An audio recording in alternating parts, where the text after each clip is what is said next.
Sure, I'm going to mute myself while you're doing your thing. Okay. No worries. Hello, everyone. Welcome to our free January webinar. We are so happy that you're tuning in tonight or whatever time of day it is. I'm Cynthia Morton. I am the coordinator for the online peer mediation platform, and we are pleased to have Darby Monroe, who's going to be presenting tonight on her topic, which is connecting educators and students, especially during these times when we find ourselves in isolation due to the pandemic. And Darby is going to tell you more about herself. But before we get to her presentation, I would like to tell you a little bit about our platform that is hosting this webinar tonight. It's called the Online Peer Mediation Platform. So just a little bit about us.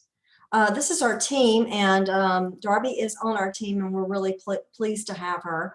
But we have a diverse team, people from all areas, education, authors of books, professors, and this year we are just pleased to have a team member from Argentina. And so again, we have a vast team, and we appreciate all they do to help us. So we came in fruition in 2014. We were a grant-funded project where we were going to put together an online platform to promote and conduct peer mediations online. We were managed by the Association for Conflict Resolution until 2015, and then in 2016 we were incorporated under the National Association of Peer Program Professionals, and we still belong to them to this day. So this is our URL. This is our website. You can go there. We have lots of resources and information for you. And I'll just very quickly go over some of the things that we offer people who have peer mediation programs. So we have four original goals.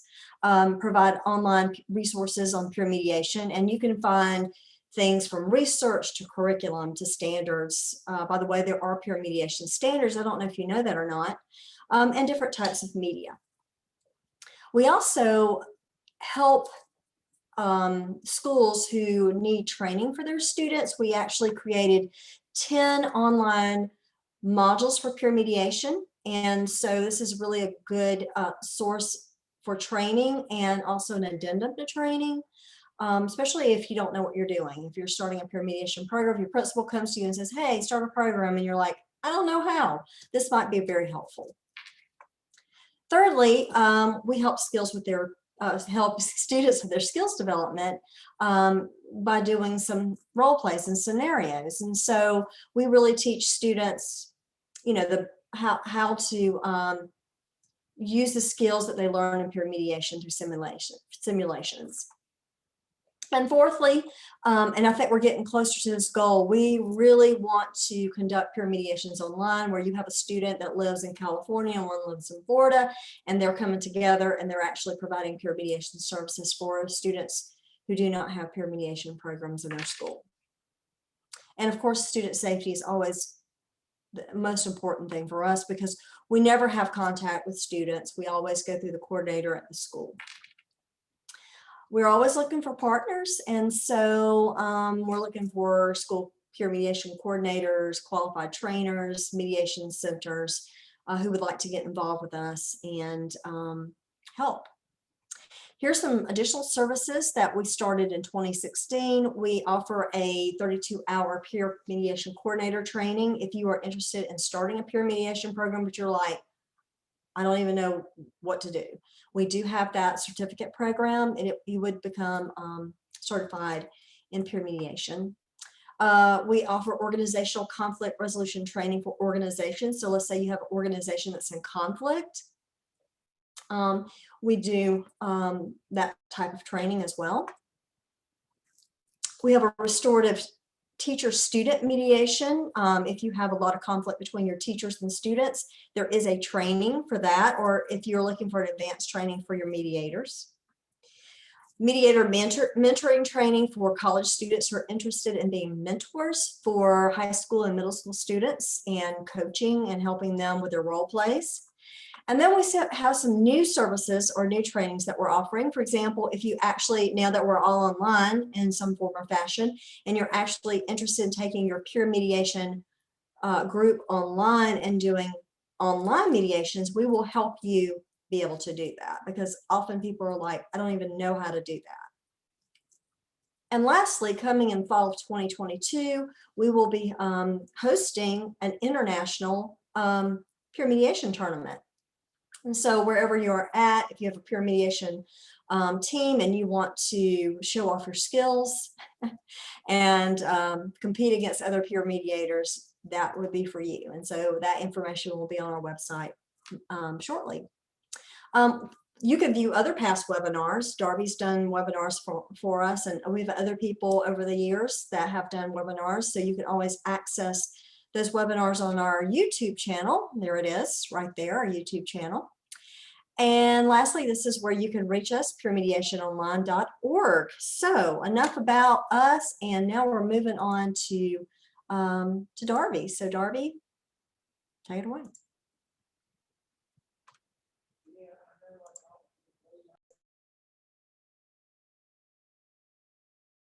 Oh, you're still muted.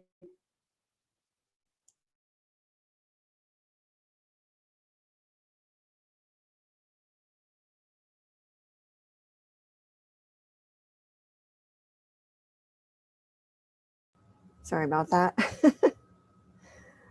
Can you see my screen? Not yet. Oh, okay.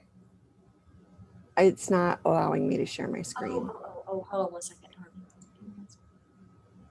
I know what I did. Okay, try it now.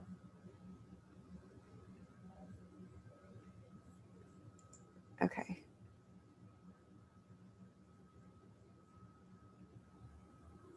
Is it working? Yes. Okay, so today's topic is connecting with students during COVID. This is geared towards educators, but could be anyone who works with youth, really, if you're in a youth organization or any other kind of setting that works with youth.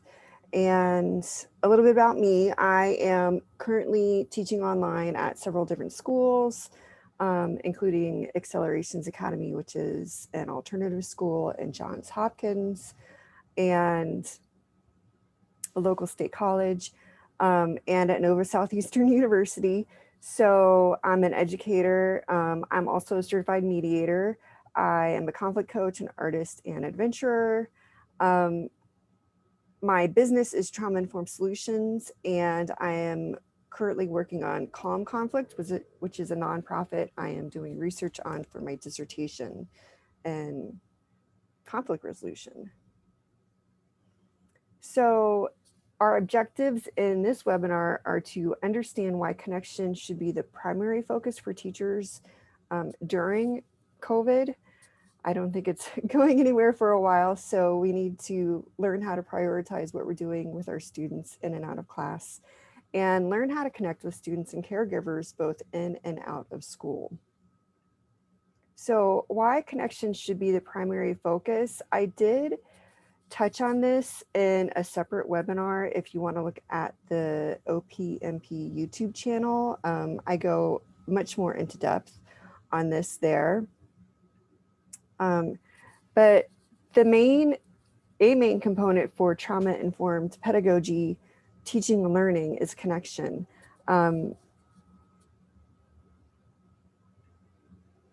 It's based on Maslow's hierarchy of needs and Burton's human needs theory.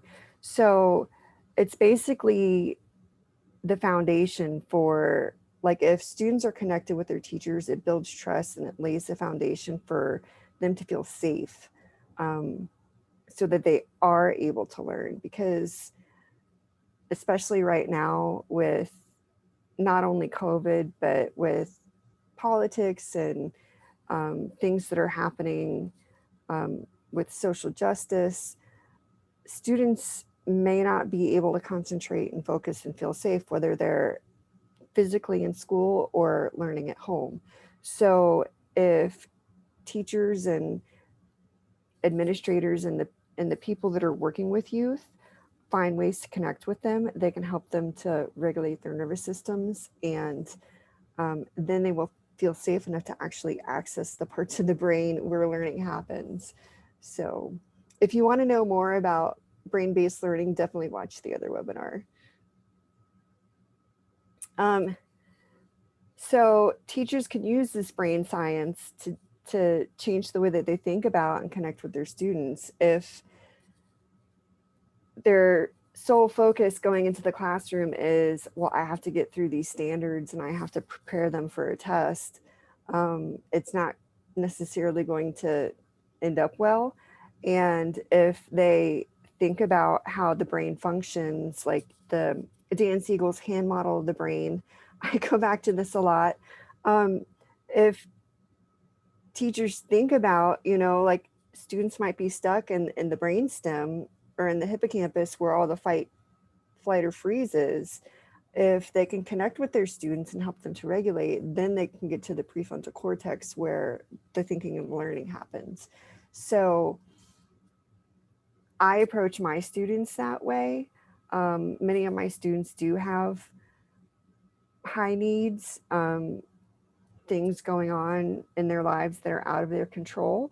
So I try to meet their social emotional needs first, and even try to help meet their physical needs if that's possible, or connect them with community resources that can meet their physical needs. That way they can, get into a space where they can access that higher level thinking and learn. Like I just said, connection builds trust. If I'm just an adult, speaking, students might zone me out. They may not want to work with me. So when I connect with students, it builds trust, and then they're more engaged. And like, I teach math, which is anxiety inducing to begin with, but I'm finding that if I can just connect with the student on the phone or in Zoom and get like the face-to-face, because I am working from home right now. So if I can connect with the student in Zoom and they can see me talking and like have that FaceTime with me, then they can trust me, and then they can know, okay, well, the way to approach this subject, math, doesn't have to be overwhelming and scary. So sometimes, especially if you're teaching virtually right now, making that connection with students is really important to build trust, so that they will opt into doing the work and showing up. Connecting with students can increase engagement and their intrinsic motivation, and it decreases problematic behaviors, truancy and avoidance, and missing assignments.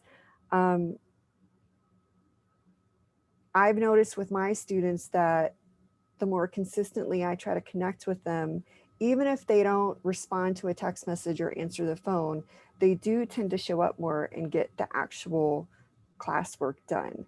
So even if you feel like your efforts are falling on deaf ears or hitting a wall, consistently show up and connect with students, and they will start to reciprocate your effort.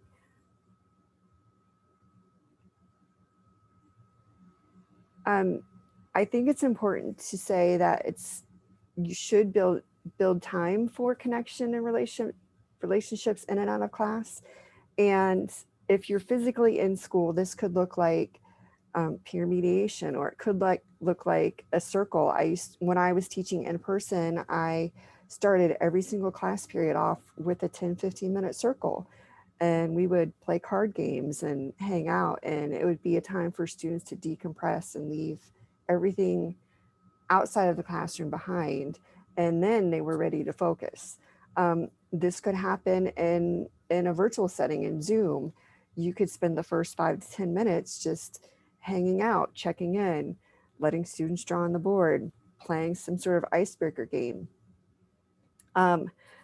It could also be, well, I'm going to focus on how to build it out of class, but making the time for it should be our priority. And I would say that with my current positions, the majority of my time as an educator is spent on connection. It's spent texting my students, it's spent calling my students, it's sending them messages and notes. So I do have class time and I do tutor students, but I would say it's maybe like 20-80, like 80% of that time, 80% of my effort is spent trying to connect with students. And that is what makes the most difference and helps them to make the most progress and be successful and master the standards. So I think that prioritizing connection makes a lasting impact not only on academics, but also on how students feel about school and how they connect with the world around them. So just to pause and reflect for a moment, what reasons for connecting with students resonate with you?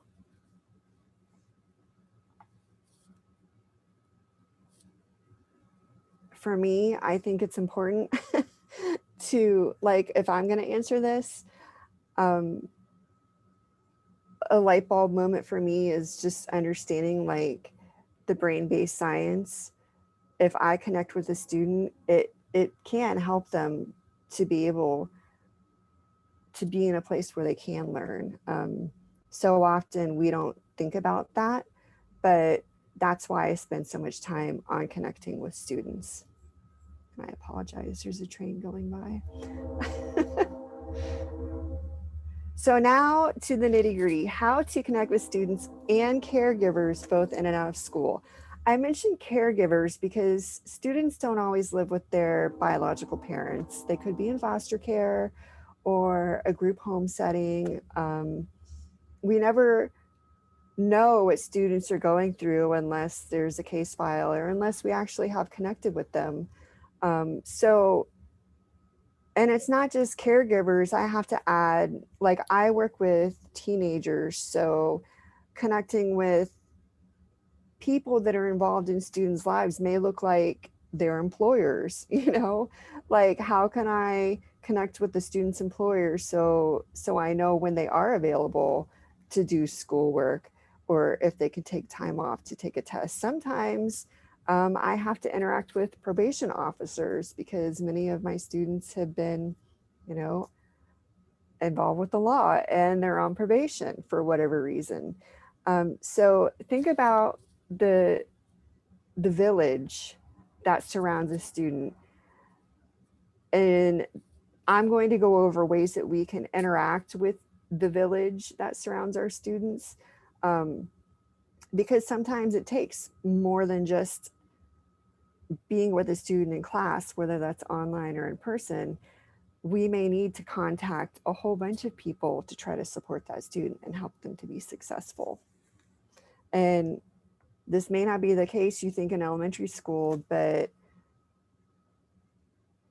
caregivers are usually a lot more involved in elementary school, and as students get older they're more independent, but we still need to reach out and be a part of the team helping that student towards adulthood and independence. So being consistent with connection, that is super important because I heard a story the other day of here's a quick anecdote. There was a student who the teacher just kind of, I don't know, stopped calling after a while because the student wasn't responding. And the student remembered that day and was like, that was the day that you gave up on me. And so it's really important to, especially in a virtual setting, to be consistent. If you're going to call, let the student know what to expect. I'm going to be calling you once a week, no matter what, until, well, for me, sometimes I keep contacting my students after they're not my students anymore, but let them know, like, weekly phone calls, or I'm going to text you twice a week, and then do it. So show up, be there, be consistent. And in order to do this, you have to track data and you have to make a schedule. And um, I actually keep a spreadsheet. So this is one of my current spreadsheets for one of my jobs. I obviously blocked out student names for privacy, but I track, where they are in the course and what their grade is. And the last time they logged online, because this particular school, they log online in Edmonton and do the work. Um, and then I track the last sent message and if they responded to the message the last time we had a Zoom session together, whether it was tutoring or testing or in class, the last time I called them, if I left a text message, if I actually got through, if they responded. And then the last column is my SEL column. So once a week, I use Loom. You could use Zoom, it doesn't matter what, but I make a video. It's usually 5 to 10 minutes long, and I go over like a mindset or a mindfulness thing. And I text them a link to the video. Um, like I said, I work with teenagers, so they all have cell phones. So I text them a link to the video, and that's like a social emotional connection. So I get them to think about how to approach math without anxiety, or how to show up even though it's difficult. Um, and then I post it to my Clever wall or my learning management system wall so that they can view it from there if they want to. So I've been teaching online for quite a while and at different schools, and I always keep spreadsheets of where students are at, and I update them pretty much on a daily basis. And every time I interact with a student, I update my spreadsheet. So this is super helpful for me. You could do it how you want to do it, but this is what works for me, and I just thought I would give a quick example of how to stay consistent and how I track being consistent with my students. And like I mentioned before, connect with more than just students. That includes, everybody that's in their village. Um, so it's super important to meet with students where they're at. And I'm going to go over in person and virtually, but I also want to say like mentally, because oftentimes students are not, you know, there. Like they may be in a Zoom meeting or they may be there in person in class, but they're not there. They could be thinking about a relative that's sick or a puppy that needs to have surgery, or, they lost their job or whatever it is. So that goes back to hierarchy of needs. Keep in mind that if their core needs of safety and love and security aren't met first, they won't be able to show up for school and learning. So first of all, make sure their core needs are met, and then meet them where they're at in person and virtually. So in person, that could be at school. Not all schools are meeting in person yet, but where I live, they've been meeting in person.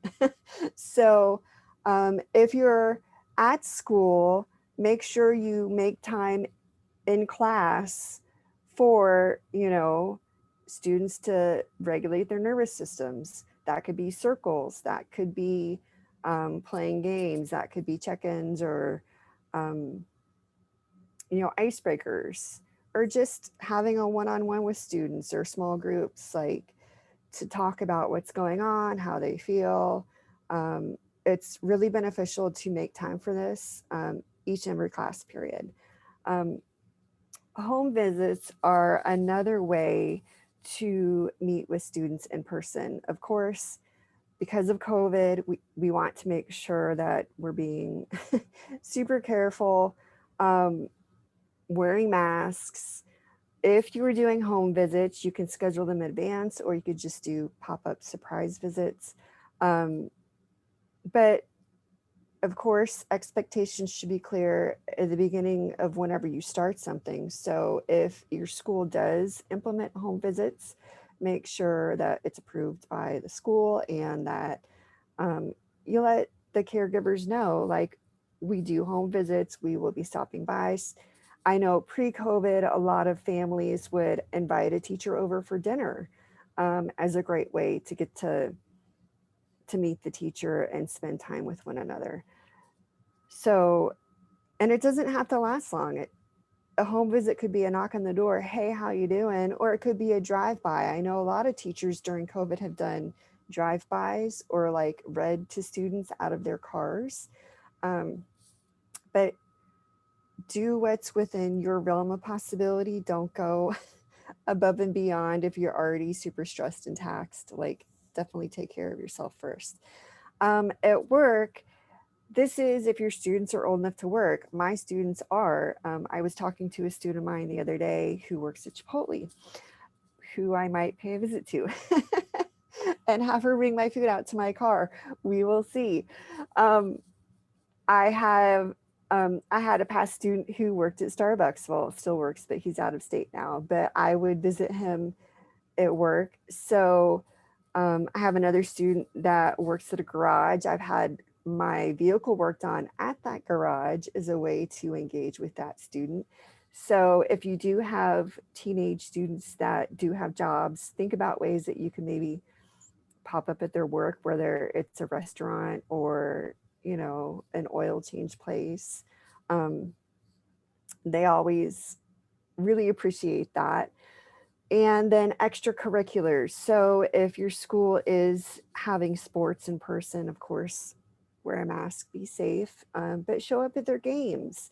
Um, in the past, I've had students that were in bands and I would go listen to their band play.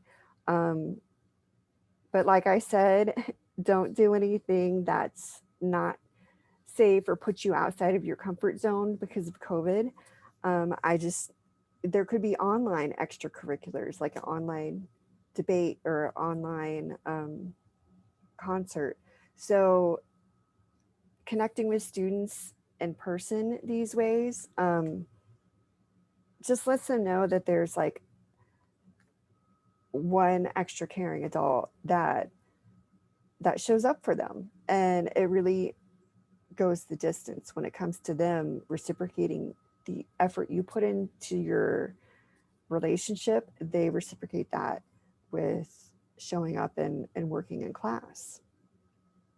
um, Connecting with students virtually, there's all sorts of different ways to do this. So like I said, I teach online, but even if you don't teach online, I know that in-person teachers do call home or find ways to connect with caregivers and students.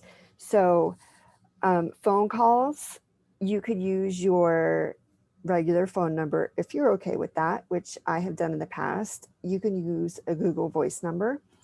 I currently have a Zoom number. The school I work for provides it. Um, there's different ways that you can protect your private phone number if you don't want to give your personal phone number out. But like I said, schedule these and also know like what time of day is a good time to call. So if I had a student that was absent, I would call them like during the class and be like, "Are you okay? Are you showing up today?"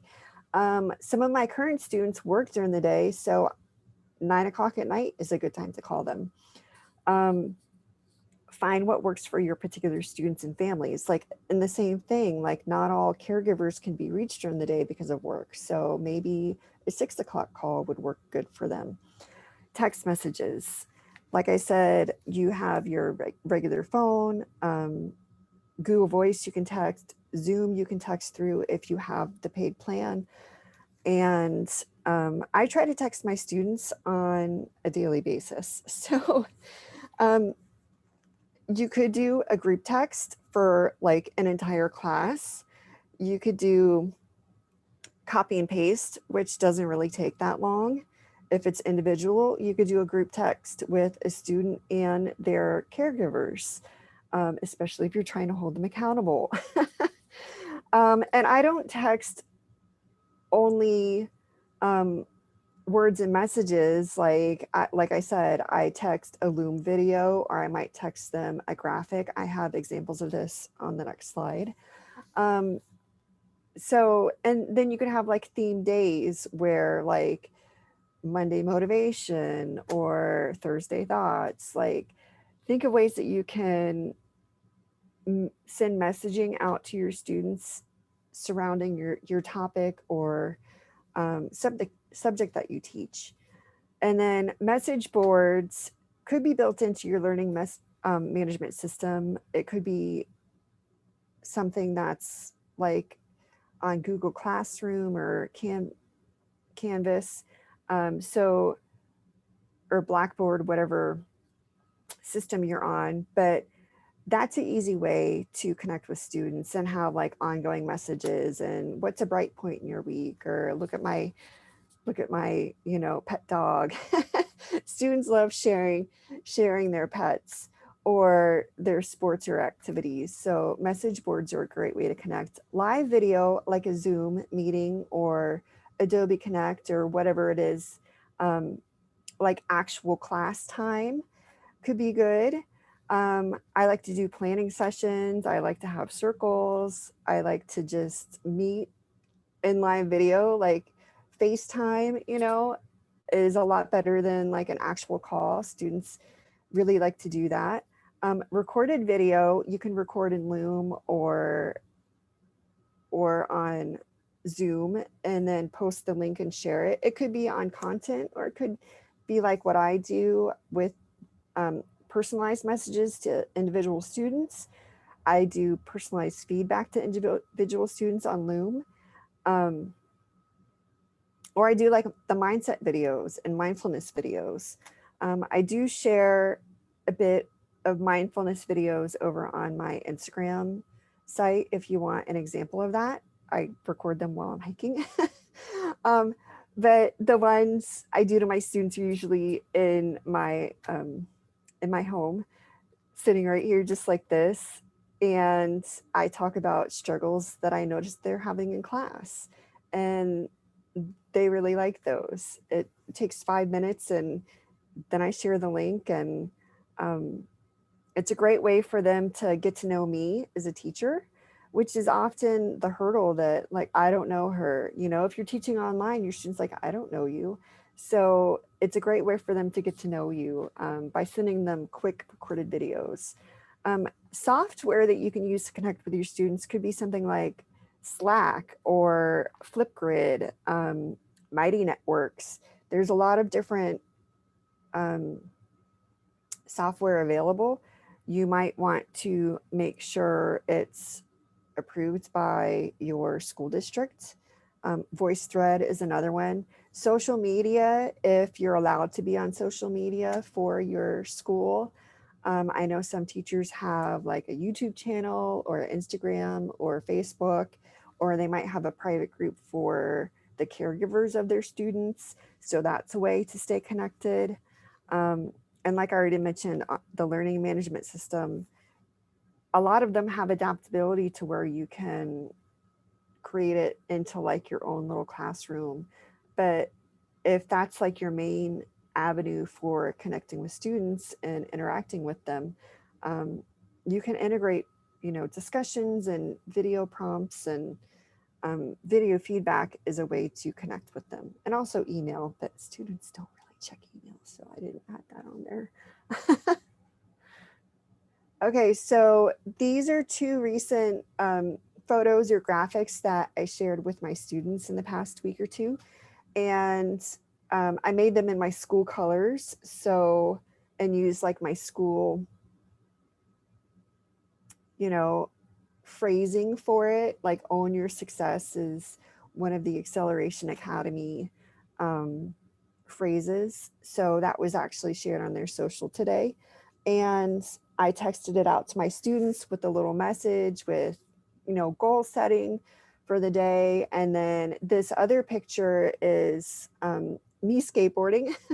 And it says, it doesn't matter if you make mistakes as long as you show up every day and learn from them. And then I made like a quick 5-minute mindset video that kind of went into detail about making mistakes and how your brain grows from it. And I texted this photo and the video link to my students, and they thought it was like the coolest thing ever. So I think, you know, part of showing up is showing them who I am, but also letting them know I'm a real person outside of school. I do stuff. And I also struggle, and especially with math, that's important to share. So they really like to see, you know, graphics, but also goofy pictures of teachers doing things, whatever that looks like for you. Because then they know you're a real person. So just show up and be yourself. So what ways to connect with students will you try? Will you add texting to the things that you do? Will you start a spreadsheet to track who you're connecting with and how that engagement is going? Will you start to share photos of yourself with activities that you do, whether it's knitting or painting or one of your other hobbies? Or maybe share photos of your pets with your students? Let me know. I'm definitely So going to do, oh, Darby, Darcy, go ahead. Darby, I am going to definitely take up your suggestion about doing photos of myself doing crazy things. I think that's a great idea. Yeah. I mean, at first, I'm a super introvert, so I'm a little uncomfortable making videos and photos of myself, but I just come out and say, you know what, I'm awkward and introverted, and here I am. And people resonate with that. So, so I found it to be pretty rewarding, and people tend to engage more when I do share more personal photos of myself. Um, so that's just to put that out there. So there will be a blog, whether it's ready or not, I'm not going to say, but this is where you can find it on my website, traumainformedsolutions.com/blog, and on onlinepeermediation.blogspot.com. And you can connect with us on social. I am on most platforms at Darby Monroe and at Trauma Informed Solutions and at OPMP Team and at Online Peer Mediation on Facebook and Instagram and Twitter. I think that's it.